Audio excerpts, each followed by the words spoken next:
नमस्कार बालमित्रांनो, कसे आहात सगळे मित्रांनो. जरा विचार करा, आपल्या पृथ्वीवर, जमिनीवर, पाण्यात आणि हवेत कितीतरी प्रकारचे सजीव आढळतात ना. काही एकदम मोठे तर काही एवढे लहान की डोळ्यांनी दिसतसुद्धा नाहीत. 2011च्या गणनेनुसार आपल्या पृथ्वीवर तब्बल 87 दशलक्ष म्हणजेच 87 मिलियन सजीवांच्या प्रजाती माहीत झाल्या आहेत. एवढ्या मोठ्या सजीवसृष्टीचा अभ्यास एकाच वेळी कसा करायचा, गोंधळ होईल ना.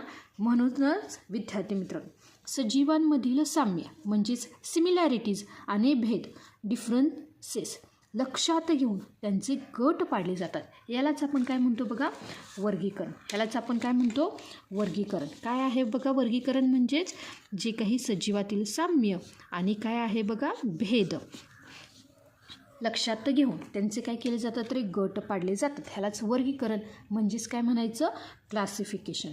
तर विद्यार्थी मित्रांनो, आज आपण आपला 8वीचा जो काही पहिला धडा आहे बघा, सजीवसृष्टी व सूक्ष्मजीवांचे वर्गीकरण म्हणजेच living world and classification of microbes अगदी सोप्या भाषेत समजून घेणार आहोत.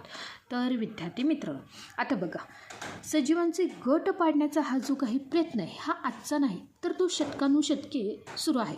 चला पहिल्यांदा आपण थोडंसं काय करूया, पाठीमागे जाऊया आणि हा जो काही इतिहास आहे, काय आहे बघा हे वर्गीकरणाचा इतिहास, हा पहिल्यांदा समजवून घेऊया. तर विद्यार्थी मित्रांनो, जे काही 1735मध्ये काय आहे बघा, जे काही 1735मध्ये जो काही कार्ल लिनियस, कोण होता बघा, जो काही कार्ल लिनियस, जो काय हा कार्ल लिनियस होता. ह्या कार्ल लिनियस ह्या शास्त्रज्ञाने काय केले रे, सजीवांचे 2 गट केले.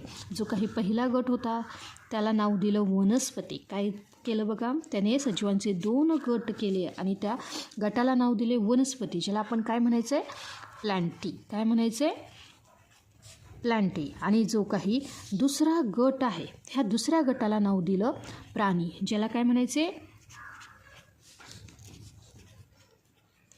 ॲनिमॅलिया. काय म्हणायचे बघा, ॲनिमॅलिया. जो काही कार्ल लिनियस हा शास्त्रज्ञ होता, त्याने काय केले, सजीवांचे प्रमुख 2 गट केले. पहिला होता वनस्पती, ज्याला आपण म्हणायचे प्लांटी, आणि दुसरा होता प्राणी, त्याला काय म्हणायचे, ॲनिमॅलिया.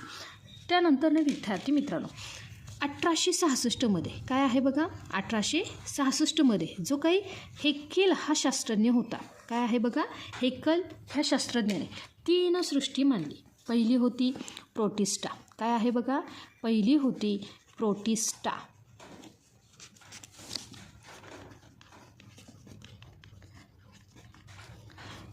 आणि दुसरी होती वनस्पती आणि प्राणी. म्हणजे जी काही दुसरी आली ती काय म्हणली त्याने, वनस्पती ही दुसरी सृष्टी, आणि जी काही तिसरी सृष्टी आहे ती काय त्याने मानली, प्राणी. लक्षात आलं का. त्यानंतर विद्यार्थी मित्रांनो, जो काही 1866 नंतर 1925मध्ये चॅटन या शास्त्रज्ञाने जे काही पेशीच्या रचनेवरून काय सांगितलं बघा, जो काही चॅटन हा शास्त्रज्ञ होता, ह्यानं काय केला, जे काही पेशीच्या रचनेवरून 2 गट केले, पेशीच्या रचनेवरून 2 गट केले. त्यातील जो काही पहिला गट होता, ह्या गटाला त्यानं नाव दिलं आदिकेंद्रकी. काय आहे बघा, जो काही पहिला गट होता त्याला नाव काय दिलं, आदिकेंद्रकी, ज्याला आपण काय म्हणतो बघा, प्रोकॅरियोटिस.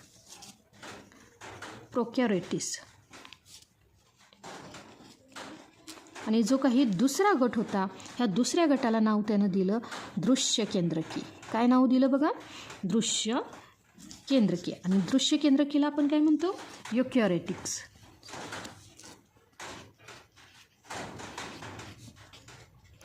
तर विद्यार्थी मित्रांनो, 1925मध्ये चॅटन आला, त्यानं काय केलं, पेशीच्या रचनेवरून सजीवांचे 2 गटामध्ये वर्गीकरण केले. त्यानंतर 1938मध्ये काय आहे बघा, जे काही 1938मध्ये जो काही कोपलँड हा जो काही शास्त्रज्ञ होता, याने सजीवसृष्टीचे 4 गट पाडले. त्यातील जो काही पहिला गट होता तो आहे बघा मोनेरा. काय आहे बघा, Monera.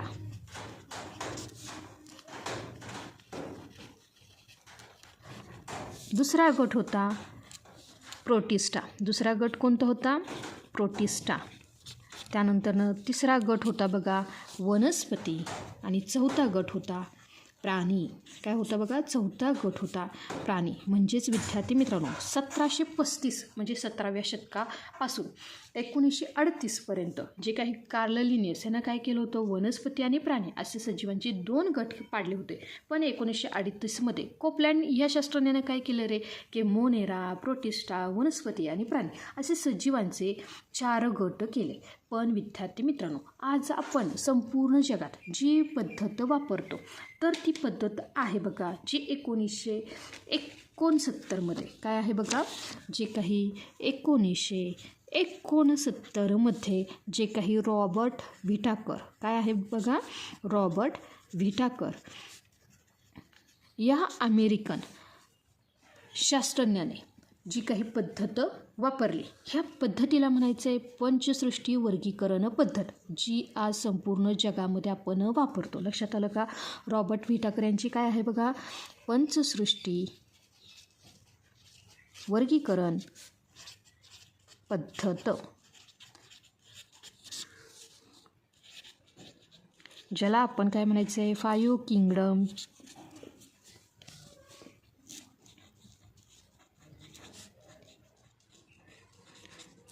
Kingdom classification, 5 kingdom system of classification, ही काय आहे बघा, रॉबर्ट व्हिटाकर यांची काय आहे पंचसृष्टी वर्गीकरण पद्धत. तर विद्यार्थी मित्रांनो आता हे जे काही पंचसृष्टी वर्गीकरण पद्धत आता परीक्षेच्या दृष्टीने अत्यंत महत्त्वाचे प्रश्न, ही जी काही रॉबर्ट व्हिटाकर यांची पंचसृष्टी वर्गीकरण पद्धती होती तर ह्या पद्धतीमध्ये जे काही वर्गीकरण त्यांनी केले ह्याचे जे काही कोणते 5 निकष त्यांनी मांडले हे सोप्या भाषेत समजवून घेऊया. काय आहेत बघा, जे काही रॉबर्ट व्हिटाकर होते त्यांनी काय केलं बघा, वर्गीकरणाचे 5 निकष मांडले. काय केले बघा, वर्गीकरणाचे 5 निकष मांडले. आता निकष म्हणजे काय, क्रायटेरिया. काय आहे बघा, क्रायटेरिया ऑफ क्लासिफिकेशन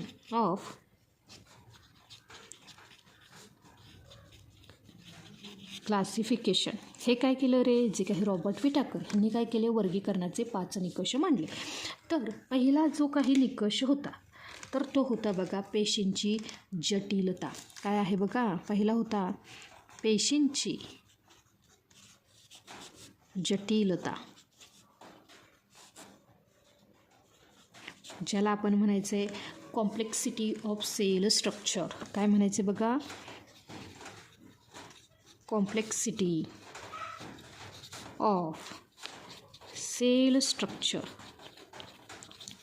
तर विद्यार्थी मित्रांनो आता बघा जो काही पहिला निकष होता पेशींची जटिलता, ह्यामध्ये त्यानं पेशी ही अधिकेंद्रिकी आहे की दृश्य केंद्रिकी, काय सांगितलं बघा, जी काही पेशींची जटिलता ह्यामध्ये काय केलं बघा, ती पेशी काय आहे बघा, अधिकेंद्रिकी की दृश्य केंद्रिकी, अधिकेंद्रिकी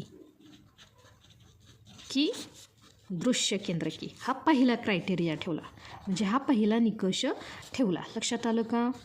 त्यानंतर जे काही दुसरा निकष त्याने मांडला तर तो होता बघा सजीवांचा प्रकार. काय होता बघा, सजीवांचा प्रकार. आता बघा सजीवांचा प्रकार ह्यामध्ये सजीव हा एकपेशीय आहे की बहुपेशीय. काय आहे बघा, सजीवांचा प्रकार म्हणजेच तो सजीव एकपेशीय आहे की बहुपेशीय. एकपेशीय म्हणजे काय, युनिसेल्युलर आणि जो काही बहुपेशीय म्हणजे काय, मल्टीसेल्युलर.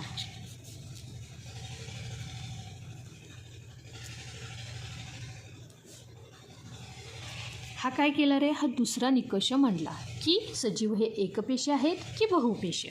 लक्षात आलं का? त्यासोबतच जो काही तिसरा क्रायटेरिया किंवा जो निकष मांडला तो होता पोषणाचा प्रकार. काय होतं बघा, पोषणाचा प्रकार.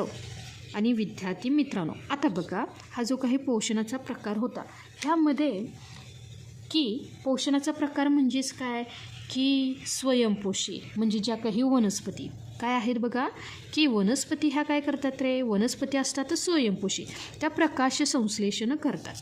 वनस्पती कशी असतात बघा, स्वयंपोषी, ह्या काय करतात रे, स्वतःचा अन्न स्वतः तयार करतात. स्वयंपोषीला काय म्हणायचं आहे, ॲटोट्रॉफिक. काय म्हणायचं आहे, ॲटोट्रॉफिक.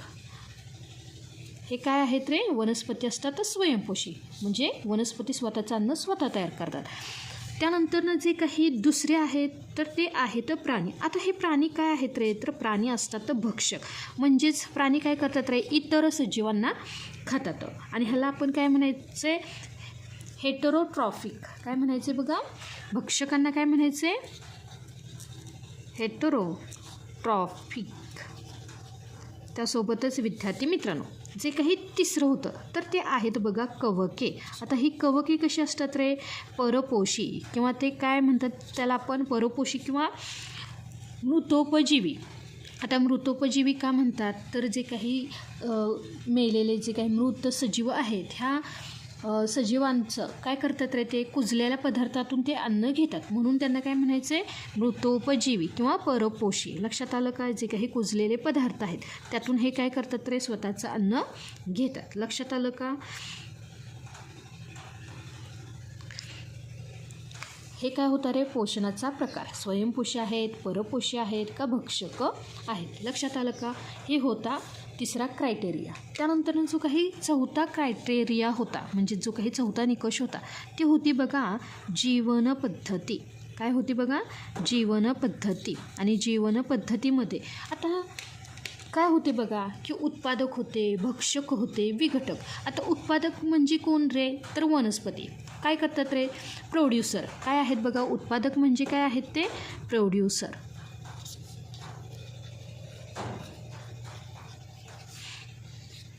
त्यानंतर दुसरे आहेत भक्षक. भक्षक कोण आहेत रे, प्राणी. म्हणजे काय आहेत ते, कन्झ्युमर.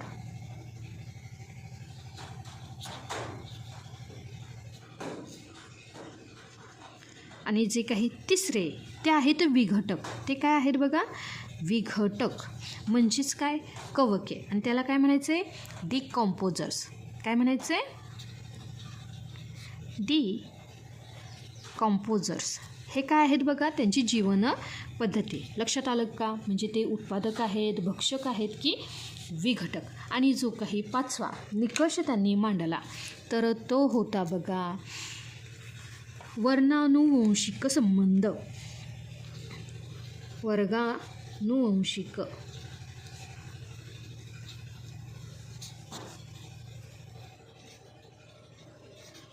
संबंध, ज्याला आपण काय म्हणायचं आहे बघा, फायलोजेनेटिक रिलेशनशिप. लक्षात आलं का. काय आहे बघा, फायलोजेनेटिक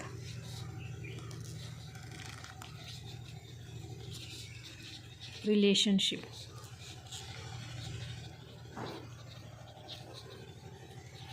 म्हणजेच विद्यार्थी मित्रांनो सजीवांचा आदिकेंद्रिकी ते दृश्यकेंद्रिकी आणि एकपेशीय ते बहुपेशीय झालेला विकास. लक्षात आलं का. वर्णानुवंशिक संबंध म्हणजेच काय, सजीवांचा आदिकेंद्रिकी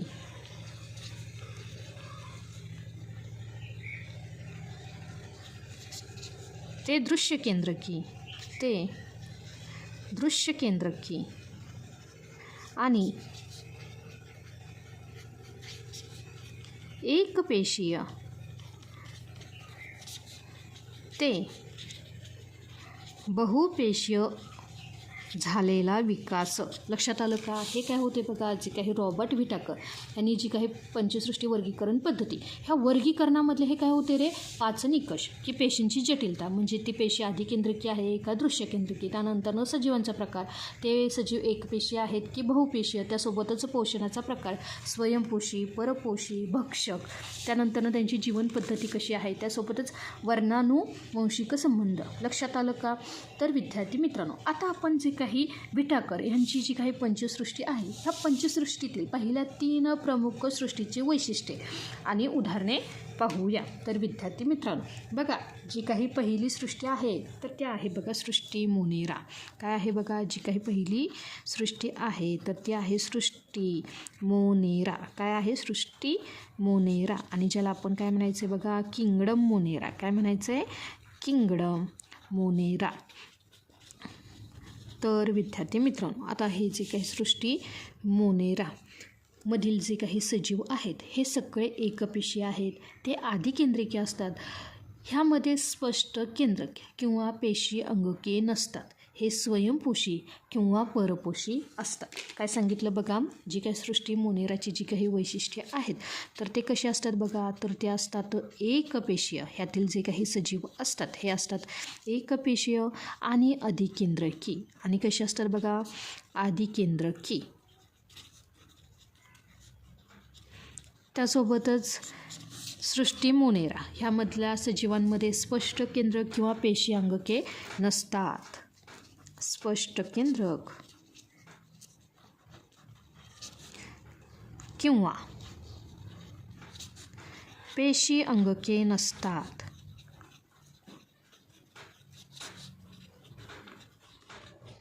आणि ह्यातील जे काही सजीव आहेत हे एकतर स्वयंपोषी किंवा परपोषी असतात. स्वयंपोषी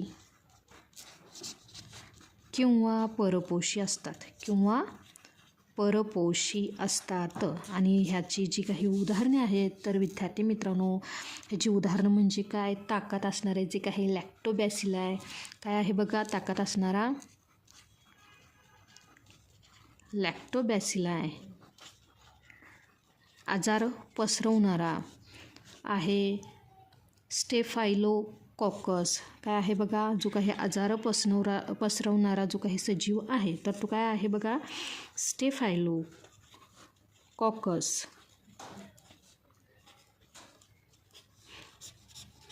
त्यासोबतच बघा व्हायब्रियो कोलेरी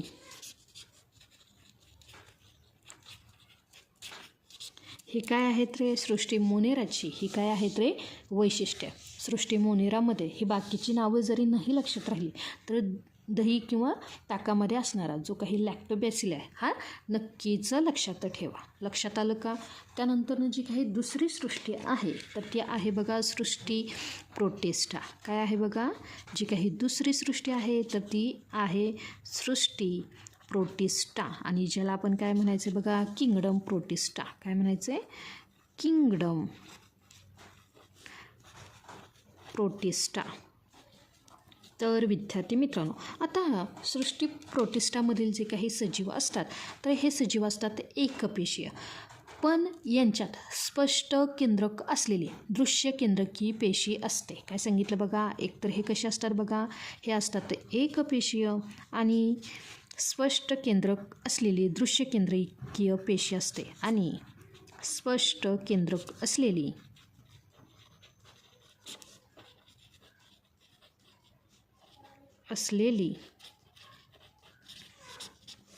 दृश्य केंद्रकी पेशी असते. त्यासोबतच यांच्याकडे हालचालीसाठी छद्मपाद असतात. काय असतात बघा, छद्मपाद.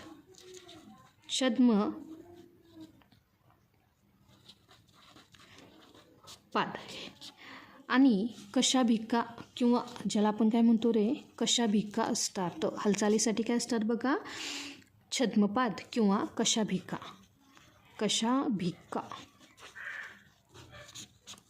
असतात. लक्षात आलं का. आणि ह्याची जी काही उदाहरणे आहेत तर उदाहरणे आहेत बघा, अमिबा,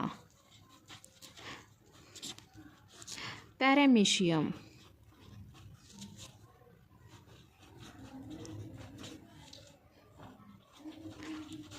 प्लाझ्मोडियम,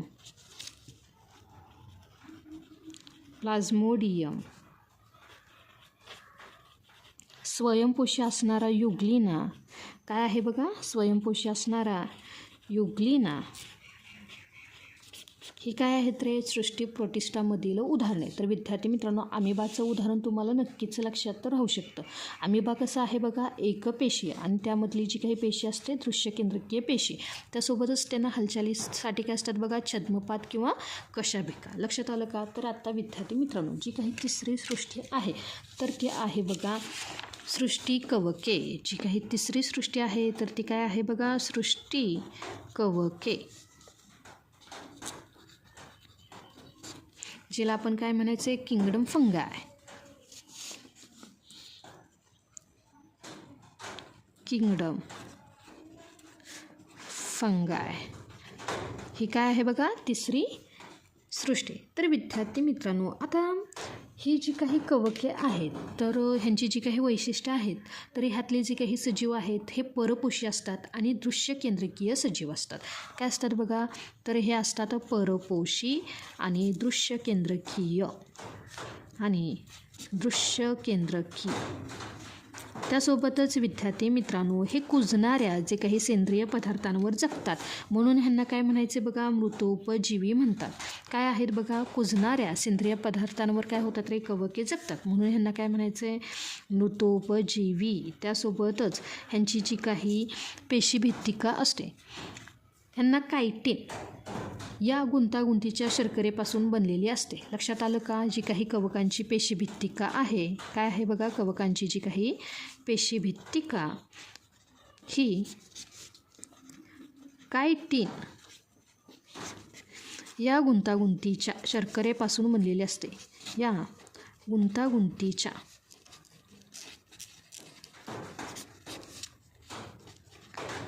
शर्करेपासून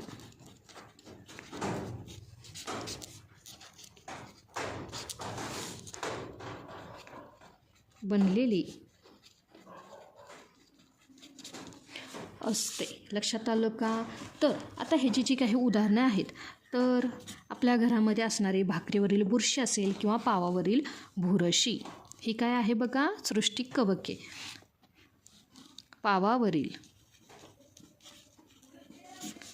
किंवा भाकरीवरील बुरशी भाकरीवरील बुरशी. त्यासोबतच ईस्ट काय आहे बघा की ज्यामध्ये आपण पाव वगैरे बनवण्यासाठी काय करतो रे ईस्टचा वापर करतो. लक्षात आलं का. त्यासोबतच आपण जे खातो ते काय आहे बघा भूछत्र म्हणजे ज्याला आपण मशरूम असे म्हणतो. लक्षात आलं का. त्यासोबतच पेनिसिलियम काय आहे बघा पेनिसिलियम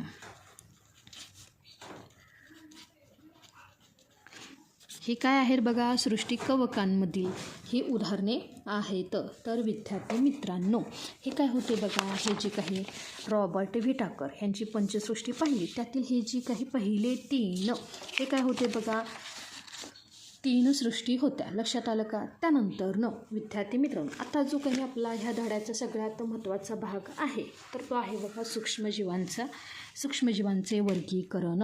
तर विद्यार्थी मित्रांनो पृथ्वीवरील सजीवांमध्ये सूक्ष्मजीव हे संख्येनं सर्वात जास्त आहेत. काय सांगितलं बघा जो काही दुसरा अत्यंत महत्त्वाचा ह्या धड्याचा भाग आहे तर तो काय आहे बघा सूक्ष्मजीव. काय आहेत सूक्ष्मजीव आणि ह्या सूक्ष्मजीवांचा आकार मोजण्यासाठी आपण मायक्रोमीटर आणि नॅनोमीटर ही एकके वापरतात. चला तर मग विद्यार्थी मित्रांनो सूक्ष्मजीवांचे मुख्यतः 5 गट जे आहेत ते पाहूया. त्यातील जो काही पहिला गट आहे तर तो आहे बघा जीवाणू ज्याला आपण काय म्हणतो बॅक्टेरिया. काय म्हणतो बघा बॅक्टेरिया.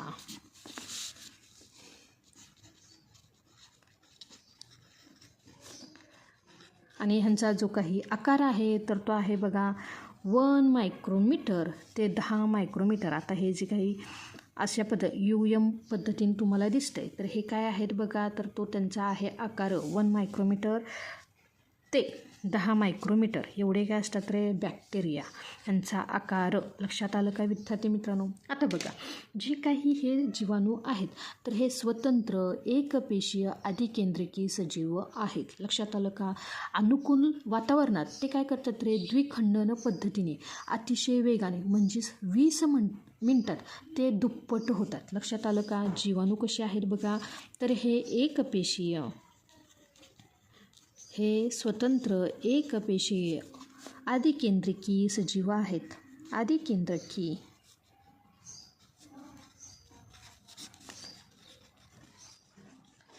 सजीव आहेत.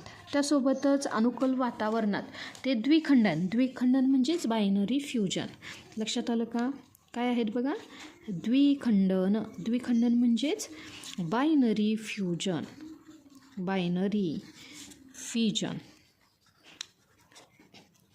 पद्धतीने काय होतात रे दुप्पट होतात. आणि ह्यांचे जे काही आकार आहे या आकारानुसार जे काही प्रकार पडतात बघा, आकारानुसार जे काही प्रकार पडतात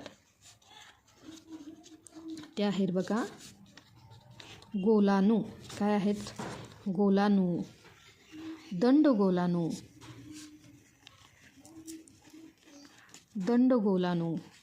दंडाणू,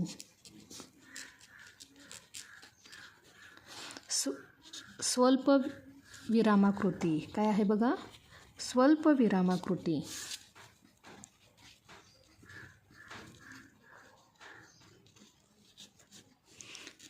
आणि सर्पिल आकार. काय आहेत बघा जे काही त्यांचा आकार आहे ह्या आकारानुसार ते काय आहेत गोलाणू म्हणजे गोल आकाराचे, दंडगोल आकाराचे, स्वल्प विरामाकृती म्हणजे स्वल्प विराम जसा असतो तशा पद्धतीने. त्यासोबतच हे काय आहेत बघा सर्पिल आकार. त्यानंतर विद्यार्थी मित्रांनो जो काही सूक्ष्मजीवांचा जो काही दुसरा मुख्य गट आहे तर तो आहे बघा आदिजीव. काय आहे बघा आदिजीव, ज्याला आपण काय म्हणतो प्रोटोझोआ.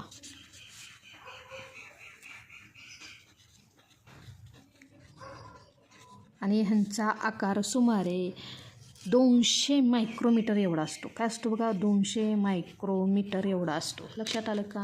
आता बघा हे जे काही आदिजीव आहेत म्हणजे हे जे काही प्रोटोझोआ आहेत हे आपल्याला कुठे आढळतात तर हे माती, गोडे पाणी आणि समुद्रामध्ये आढळतात. माती, गोडे पाणी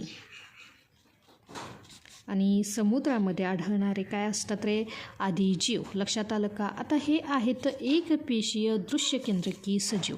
काय आहेत बघा हे आहेत एकपेशीय दृश्यकेंद्रकी सजीव.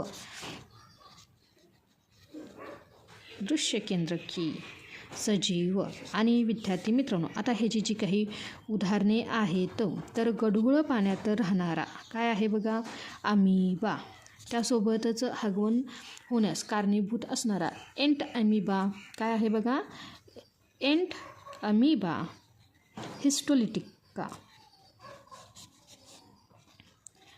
हिस्टोलिटिका हा काय करतो रे हगवण होण्यास कारणीभूत असणारा हा काय आहे रे आदिजीव. त्यासोबतच मलेरिया पसरवणारा प्लाझ्मोडियम वायवॅक्स. काय आहे बघा प्लाझ्मोडियम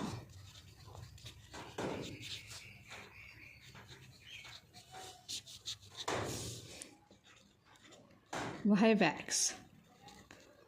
आणि पुढील उदाहरण आहे युग्लिना.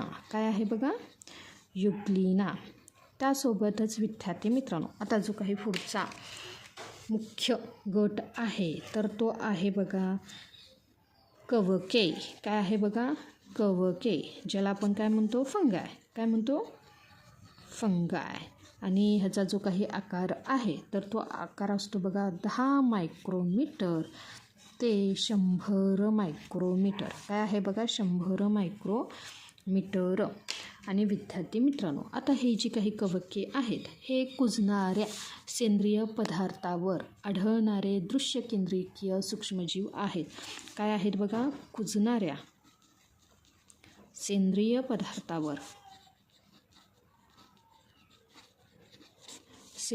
पदार्थावर आढळणारे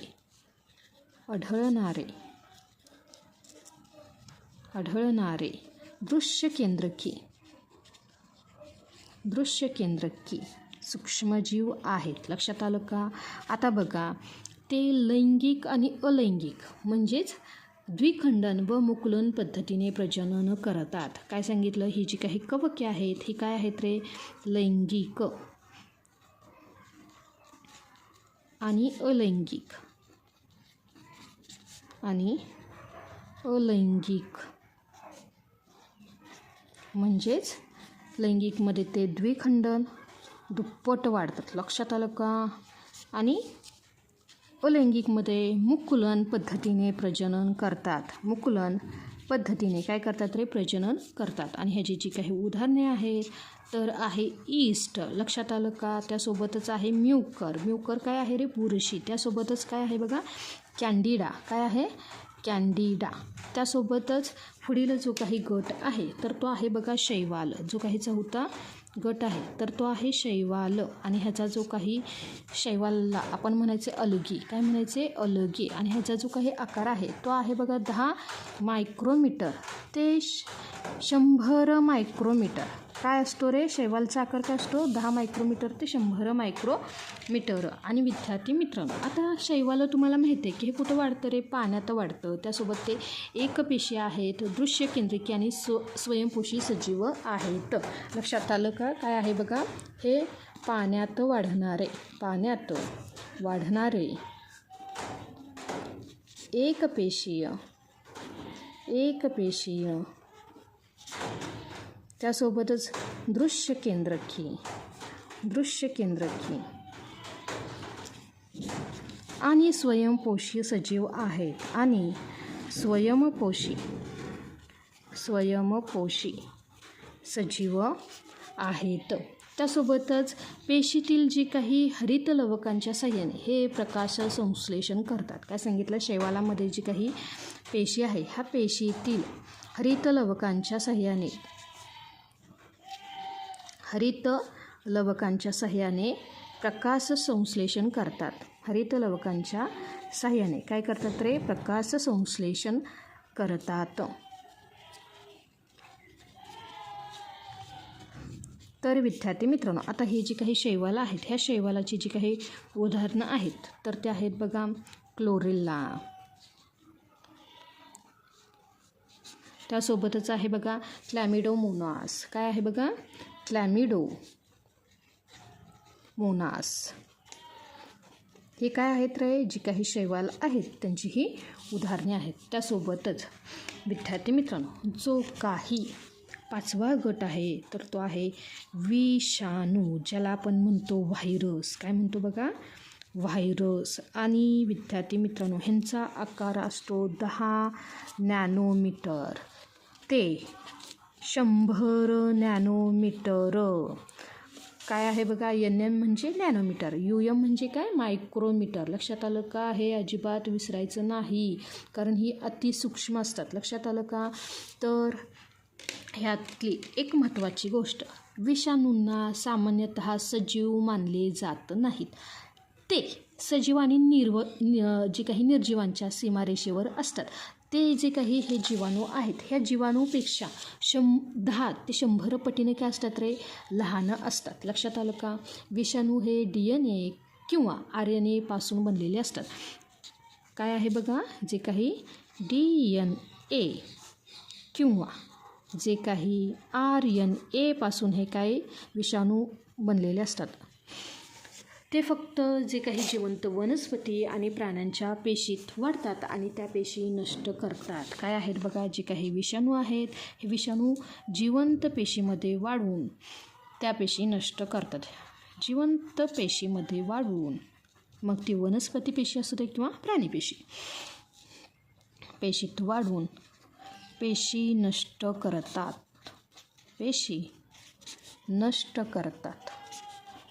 तर ह्याची जी काही उदाहरणं आहेत तर उदाहरणं खूप, म्हणजे मानवामध्ये जो काही आत्ताच आपला येऊन गेलेला कोरोना हा विषाणू असेल, कोरोना, त्यासोबतच पोलिओ, HIV, काय आहे बघा? HIV किंवा इन्फ्लुएन्झा ही काय आहेत बघा, जी मानवामध्ये आढळणारी ही काय आहेत रे, विषाणू म्हणजे व्हायरसेस. लक्षात आलं का? इन्फ्लुएन्झा. त्यासोबतच गुरांमध्ये पिकॉर्ना व्हायरस आहे, वनस्पतीमध्ये टॅटो मोझॅक व्हायरस आहे आणि जीवाणूवर हल्ला करणारे बॅक्टेरियोफेज हे काय आहेत रे, व्हायरस आहेत म्हणजे मानवामधील आहे. त्यासोबतच गुरांमध्येही आढळणारा विषाणू आहे गुरांमध्ये. त्यासोबतच वनस्पतींमध्ये आणि जीवाणूंवर हल्ला करणारे सुद्धा काय आहेत रे, व्हायरसेस आहेत. तर माझ्या बालमित्रांनो, आज आपण आपला जो काही पहिला धडा आहे, ह्या पहिल्या धड्यातून सजीवांचे वर्गीकरण, विटाकर यांची पंचसृष्टी पद्धत आणि सूक्ष्मजीवांचे सर्व प्रकार अगदी सविस्तर आणि सोप्या भाषेत समजवून घेतले. तर आजचा जो काही स्वाध्याय आहे हा आहे की विटाकरांच्या वर्गीकरणाचे 5 निकष तुम्ही वहीमध्ये लिहून काढा. त्यासोबतच पुस्तकातील अमिबा, पॅरामिशियम आणि जीवाणूंचे विविध प्रकार यांच्या साध्या आकृत्या हाताने काढून त्यांना मराठीत किंवा इंग्रजीमध्ये नावे द्या. तर विद्यार्थी मित्रांनो, तुम्हाला हा जर व्हिडिओ आवडला असेल तर व्हिडिओला लाईक करा, तुमच्या मित्रांमध्ये शेअर करा आणि चॅनलला सबस्क्राईब करायला विसरू नका. पुढील पाठात लवकरच भेटूया. तोपर्यंत अभ्यास करत राहा आणि शिकत राहा.